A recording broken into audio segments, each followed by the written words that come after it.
नाही खायम खोवा मेवा नाही मिश्री मलाई। अच्छा ऐसे हाँ नाही खायम खोवा मेवा नाही मिश्री मलाई, नाही खायम खोवा मेवा नहीं मिश्री मलाई। पहले पानी तनी पीस के लिया दाना, लिया दाना।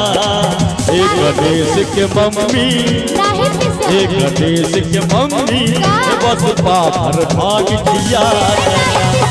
एक गणेश के मम्मी बस पाभर भाग किया दाना। और हमारे भोलेनाथ का कहना है क्या? हाँ राउर हो गया बधे किसन किसन होला में। ये बात था। अच्छा राउर हो गया बधे भाई भी भाई बोल रहे डाले किसन किसन होला में। और होला बड़ी दुखुआ सहायना। एक गणेश के पापा, बोली बोली। एक गणेश के पापा अच्छा से भांग पिसाइना। एक गणेश के पापा से भांग पिसाइना। एक गणेश के मम्मी बस पाभर भाग किया दाना। काहे पिसा? अरे पीस लो। बोले शंकर भगवान की।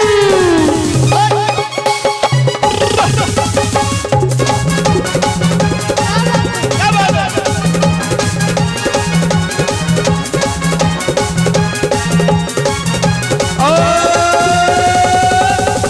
अरे ना मानबू ना हाँ यही में कहे नहीं तो कहेल कि कहेला। अच्छा हे नहीं खायम खोवा मलाई मिश्री, नहीं चितुआ से भंगिया के स्वाद मिश्री। अच्छा हाँ हे नहीं खायम खोवा मलाई मिश्री, नहीं चितुआ से भंगिया के स्वाद मिश्री। सुनी बतिया हमार की तब भावे छनमा, सुनी बतिया हमार की तब भावे छनमार। सुनी बतिया हमार की तब भावे छनमार। हमरा सामने से जल्दी हटा देना ए गौरा, हटा देना। एक गणेश के मम्मी, बोली एक गणेश के मम्मी बस पाभर भाग किया काहे पिसा? एक गणेश के मम्मी बस पाभर भाग किया देना। एक गणेश के पापा अच्छा। से भांग पिसाइना। अच्छा ठीक बा। जय हो।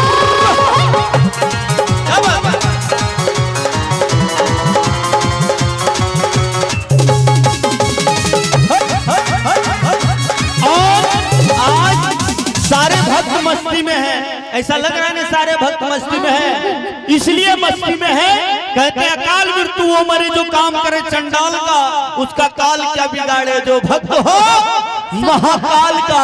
इसलिए कहना है मस्ती में रंग मस्ताने हो गए, मस्ती में रंग मस्ताने हो गए।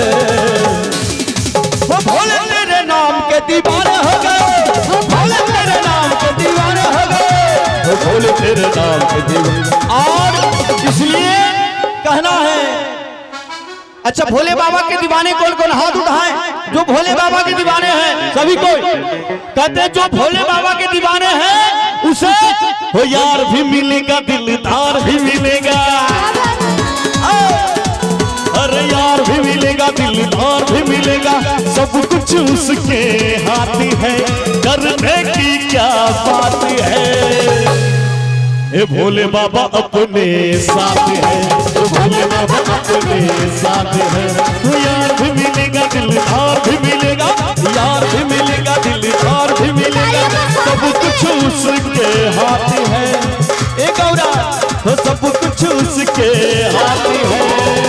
वो डमरू वाले वो भोले शंकर, हाँ वो डमरू वाले अपने साथ है, वो भोले वाले अपने साथ है। और इसलिए कहना है नाही खाए खोवा मेवा नाही मिश्री मलाई, नाही खाए खोवा मेवा नाही मिश्री मलाई, नाही खाए खोवा मेवा नाही मिश्री मलाई। धैले पानी तनी पीस के लिया दाना, लिया दाना। एक गणेश के मम्मी, एक गणेश के मम्मी बस पाभर भाग किया। गणेश के मम्मी बस पार भंखिया जय जय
अच्छा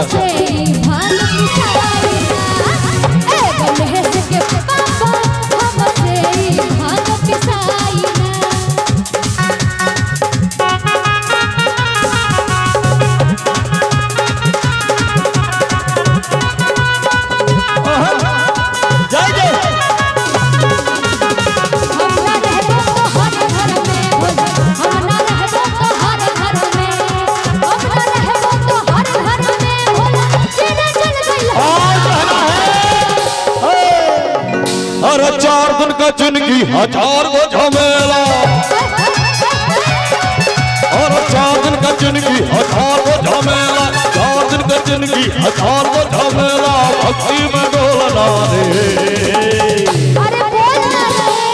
अरे हट पीछे वाले बोल कहीं बात या न बोल बम बोलना रे कहीं बात या न बोल बम बोलना रे हे बोल बम बोल और 4 दिन का जिंदगी हजार वो झमेला 4 दिन का जिंदगी हजार वो झमेला भक्ति में डोलना रे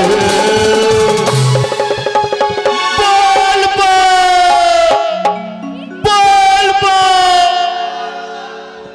कहीं बात या न बोल बम बोलना रे कहीं बात या न बोल बम बोलना रे हे बोल बम बोलना रे हे बोल बम बोलना रे जय जय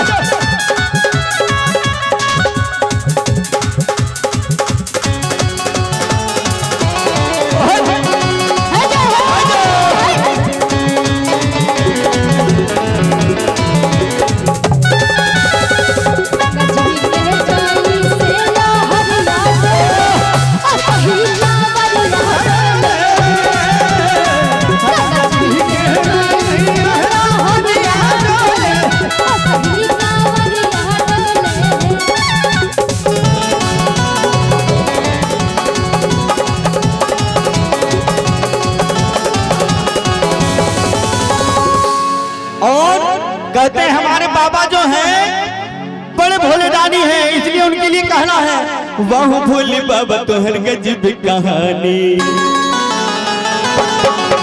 सावन में ही लड़कियां टूटा ही मलानी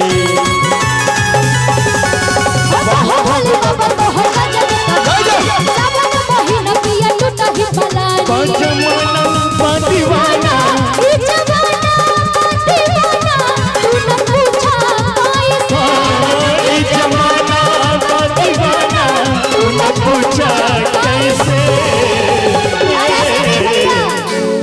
हमारा बाबा के हमरा जोगिया के दुनिया में छोड़ा रही थे हमर भजिया के दुनिया में छोड़ा रही थे हो बाहु भी बाबा तोहर गजब कहानी सावन में ही ललिया टूटा ही बलानी